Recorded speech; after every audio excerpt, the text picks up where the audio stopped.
بسم اللہ الرحمن الرحیم بسم اللہ وحدہ والصلاۃ والسلام علی رسول اللہ اما بعد۔ نماز جنازہ کے بعد اجتماعی دعا مانگنا کیسا ہے؟ کیونکہ یہ ایک معرکۃ الآراء مسئلہ ہے، اس میں بڑے رولے پڑتے ہیں، بڑے مسائل بنتے ہیں۔ جہاں پہ فوتگی ہوتی ہے، پھر دو برادریاں ہوتی ہیں، پھر لوگوں کے آپس کے اندر پھر اختلافات ہوتے ہیں۔ کسی کا کسی جماعت کے ساتھ تعلق ہے، کوئی دعا مانگنے والا ہے، کوئی دعا نہیں مانگنے والا۔ ایک دعا مانگتا ہے، دوسرا کہتا ہے نہیں مانگنی چاہیے۔ اگر ایسا امام جنازہ پڑھاتا ہے جو دعا نہیں منگواتا، نماز جنازہ کے بعد لوگ رولا ڈال دیتے ہیں کہ ہم نے دعا مانگنی ہے، ہم نے جنازہ بھی دوبارہ پڑھنا ہے، یہ تو انہوں نے دعا نہیں منگائی۔ تو اس حوالے سے صحیح موقف کیا ہے؟ آئیے یہ جو نماز جنازہ کے بعد دعا مانگتے ہیں ان کے دلائل کا جائزہ لیتے ہیں کہ ان کے دلائل کیا ہیں اور یہ کیوں دعا مانگتے ہیں۔ اس حوالے سے عام طور پہ ان کے پاس جو ایک سب سے بڑی اور مضبوط دلیل ہے وہ ہے سنن ابی داود کی حدیث ہے 3199۔ نبی صلی اللہ علیہ وآلہ وسلم نے فرمایا اذا صلیتم علی المسجد فاخلصوا له الدعاء، کہ جب تم میت کے اوپر نماز جنازہ پڑھو تو ان کے لیے اس کے لیے خالص طور پہ دعا کرو، یعنی میت کے لیے خالص دعا کرو یا دل سے دعا کرو۔ یہ حدیث کے الفاظ ہیں۔ تو وہ اس سے یہ استدلال کرتے ہیں کہ نبی صلی اللہ علیہ وسلم نے فرمایا کہ جب تم جنازہ پڑھ لو تو جنازہ پڑھنے کے بعد پھر تم جو ہے نا دل سے میت کے لیے دعا کرو۔ حالانکہ اس حدیث کے اندر فَأَخْلِصُوا لَهُ الدُّعَاء ہے، اذا صلیتم، جب تم جنازہ پڑھنے لگو، یعنی جب تم جنازہ پڑھو، جنازے کے اندر میت کے لیے خالص طور پہ دل سے دعائیں کیا کرو۔ اس کی دلیل ان کا خود کا ذاتی عمل ہے کہ یہ جب نماز جنازہ پڑھتے ہیں نیت کرتے ہیں کہ نماز جنازہ دعائے مغفرت واسطے اس میت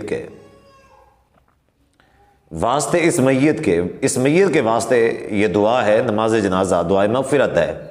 اور پھر جنازے کے اندر کیا پڑھتے ہیں؟ اللہم اغفر لی حجنا و مسجدنا و شاہدنا و غائبنا و صغیرنا و کبیرنا و ذکرنا و انسانا، یا اللہ زندہ کو بخش، مردہ کو بخش، چھوٹے کو بخش، بڑے کو بخش، مرد کو بخش، عورت کو بخش، جو ہیں ان کو بخش، جو نہیں ہیں ان کو بخش۔ تو اس میں جو میت ہے جس کے لیے جنازہ پڑھا جا رہا ہے اس کے لیے تو خالص طور پہ دعا پڑھتے نہیں ہیں لوگ۔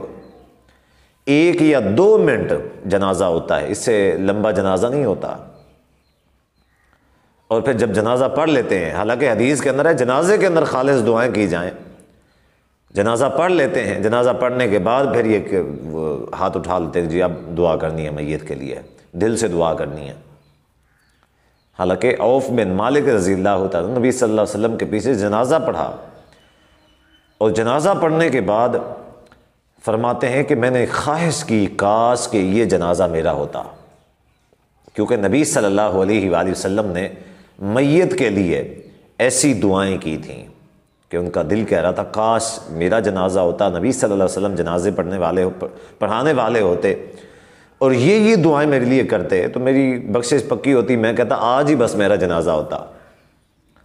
تو یہ لوگ تو 1 سے 2 منٹ جنازہ پڑھتے ہیں، اس کے بعد پھر دعا کے لیے جھگڑتے ہیں، لڑائی کرتے ہیں کہ جی دعا نہیں مانگی، یہ تو ایسے ہو گئے، یہ ویسے ہو گئے۔ نمبر 1 ان کی یہ دلیل ہے۔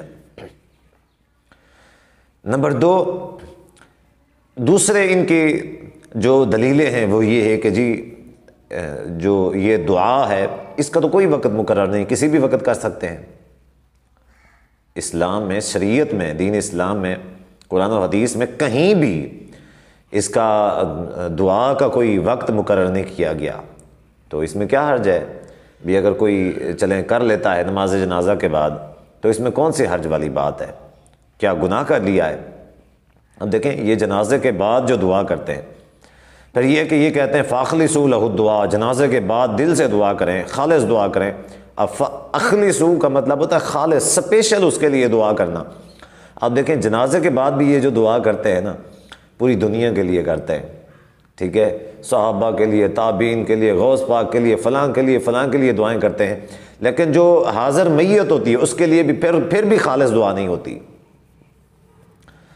تو دیکھیں اس حوالے سے نمبر 1 یہ حدیث سناتے ہیں، اور نمبر 2 یہ کہتے ہیں کہ جی یہ تو دعا ہے، دعا کسی بھی وقت کی جا سکتی ہے، اس میں کون سی حرج والی بات ہے۔ تو اس حوالے سے میں آپ کو یہ کہنا چاہوں گا کہ جو عبادت جس وقت نبی صلی اللہ علیہ وآلہ وسلم نے کی ہے اسی وقت وہ عبادت کرنی چاہیے۔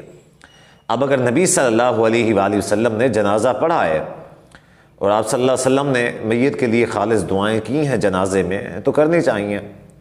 اب جنازے کے بعد نبی صلی اللہ علیہ وآلہ وسلم سے دعا کرنا اجتماعی طور پہ یہ بالکل بھی ثابت نہیں ہوتا۔ اب آئیے، اگرچہ نبی صلی اللہ علیہ وآلہ وسلم سے دفن کے بعد قبر کے اوپر دعا کرنا ثابت ہے، اس کے ہم بھی منکر نہیں ہیں، ہم بھی وہ دعا کرتے ہیں، اس کے ہم قائل ہیں۔ اب یہ کیسے ہو سکتا ہے کہ نبی صلی اللہ علیہ وآلہ وسلم جنازے کے بعد دعا کرتے تو جو ہے وہ ہم انکار کر دیتے؟ اس طرح کی کوئی بھی ایک صحیح صریح حدیث نہیں ملتی کہ نبی صلی اللہ علیہ وآلہ وسلم نے جنازے کے بعد دعا کی ہو، کوئی ایک بھی۔